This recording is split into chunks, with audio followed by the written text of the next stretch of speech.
Kalau kamu bingung mana yang harus diikuti di tengah banyak kelompok yang sama-sama mengklaim kebenaran, maka jangan ikuti siapapun. Tak kasih sedikit analogi. Adanya berbagai kelompok pemikiran, itu ibarat samudera yang sangat luas dan dalam.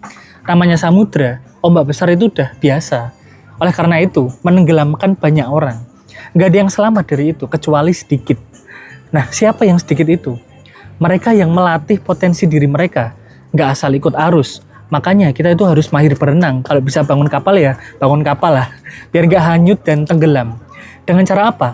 Kita belajar dari Imam Al-Ghazali bahwa kita itu perlu mencari ilmu yang meyakinkan, di mana di situ objeknya itu bisa kita singkap dan ketahui sepenuhnya tanpa keraguan sedikit pun.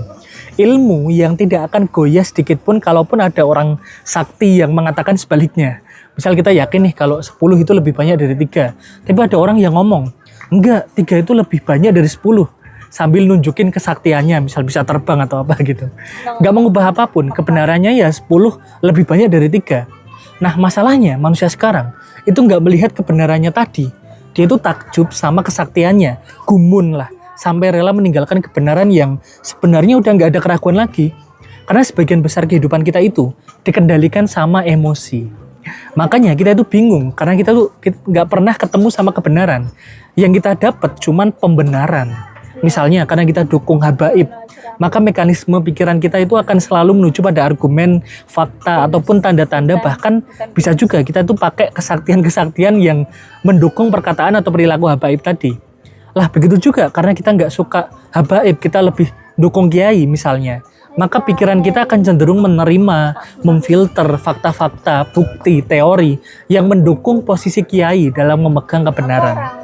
Kalau Al-Ghazali beda. Bahkan dia belajar semua aliran di masanya. Biar dia itu benar tahu sebab-musababnya. Termasuk orang zindik. Dia pelajari pemikirannya. Biar dia itu tahu kenapa kok sampai orang itu melakukan itu. Zindik itu orang yang dari luar itu tampak islami, tapi menyembunyikan kekufurannya, yang merusak Islam dari dalam gitulah. Pakai agama buat alat dan topeng buat mengendalikan orang atau umat gitu. Al-Ghazali bilang kalau kita itu nggak akan bisa melihat kerusakan dari suatu pemikiran atau ilmu sebelum kita itu paham dasar pemikiran ilmu tersebut. Maka kalau kamu itu bingung, jangan buru-buru memutuskan. Kendalikan emosi dulu, jangan gampang takjub sama simbol, pesona, atau kesaktian. Karena kebenaran itu nggak butuh itu semua. Kebenaran itu cuma butuh kejernihan.